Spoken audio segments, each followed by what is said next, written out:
ज्या छत्रपती शिवाजी महाराज जीवन आणि रहस्य या पुस्तकाचं विश्लेषण करत आहोत. या पुस्तकाविषयी आपण समजून घेत आहोत. त्यासाठी आपण प्रत्येक उतार्याकडे आपण बघत आहोत, उतारा वाचन करत आहोत.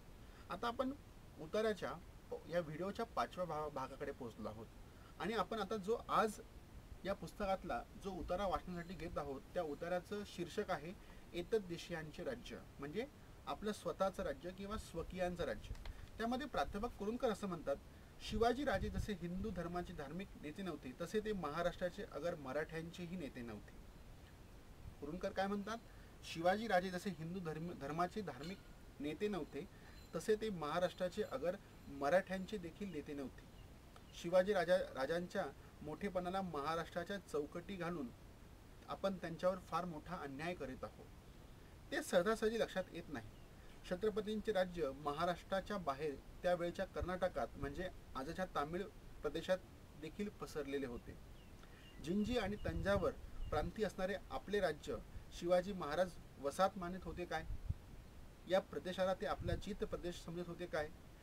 या प्रश्नाचे उत्तर आपण एकदा स्पष्टपणे दिले पाहिजे. शिवाजी महाराजांच्या मनात आपले राज्य काशीपर्यंत वाढवावे अशी इच्छा स्वाभाविक आहे आणि होती. समजा महाराजांनी काशी जिंकली असती तर त्यांनी तो भाग जित प्रदेश मानला असता काय? पुरावा असे सांगतो की शिवाजी राजांची भूमिका महाराष्ट्राच्या चौकटीत मावणारी अजिबात नव्हती.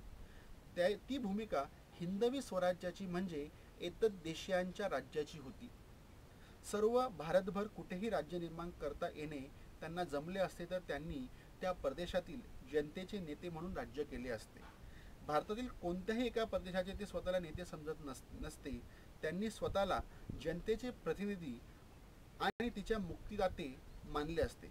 आपण एतद्देशीयांचे राज्य या देशावर व्हावे या भूमिकेचे समर्थक आहोत असे छत्रपतींनी मानले आहे आणि हे राज्यसुद्धा त्यांनी स्वतःचे न मानता परमेश्वराचे मानले आहे. एतद्देशीयांचे राज्य स्थापन व्हावे ही श्रींची इच्छा आहे. या भूमिकेला अनुसरून त्यांची वर्तणूक चाललेली दिसते. या उतार्यामध्ये प्राध्यापक नरहर कुरुंकरांनी एक सुंदर विचार मांडलेला आहे. ते म्हणतात की छत्रपती शिवाजी महाराजांची भूमिकेवर आपण अन्याय करीत आहोत, कारण की छत्रपती शिवाजी महाराजांना आपण फक्त महाराष्ट्राच्या चौकटीमध्ये बांधित आहोत. परंतु छत्रपती शिवाजी महाराजांचे राज्य हे तंजावर, जिंजी, कर्नाटक या भागापर्यंत पोहोचलेले होते. परंतु मग ते राज्य जे आहे किंवा तो भाग जो आहे तो भाग छत्रपती शिवाजी महाराज वसाहत म्हणून थोडी मानत होते. तो भाग छत्रपती शिवाजी महाराज स्वराज्याचा भाग म्हणून मानत होते. इतकंच काय तर छत्रपती शिवाजी महाराजांना अधिक आयुष्य लाभलं असतं तर त्यांनी काशीपर्यंत मजल मानली असती आणि काशीचा भाग देखील छत्रपती शिवाजी महाराजांनी स्वराज्याचा भाग म्हणून मानला असता. म्हणजे याचा अर्थ असा की महाराष्ट्रात आपण जी छत्रपती शिवाजी महाराजांची भूमिका किंवा त्यांची हिंदवी स्वराज्य फक्त महाराष्ट्रापुरता मर्यादित करत आहोत, ते तसं अजिबात नाही आहे. छत्रपती शिवाजी महाराजांची संकल्पना, हिंदवी स्वराज्याची संकल्पना ही महाराष्ट्राच्या बाहेरची देखील आहे.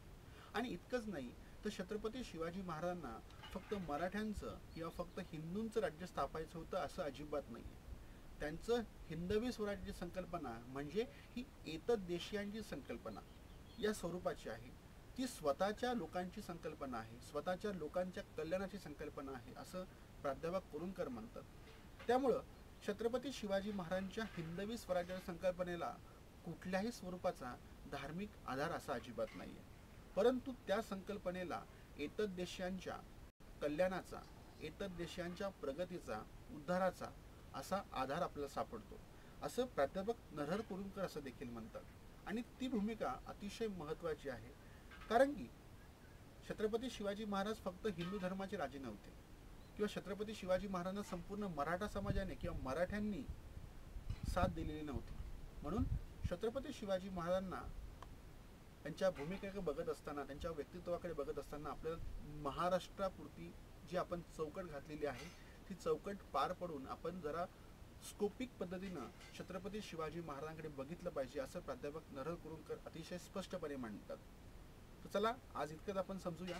आपल्याला व्हिडिओ आवडला असेल आपण जरूर लाईक करा, सबस्क्राईब करा आणि आपण इतरांना देखील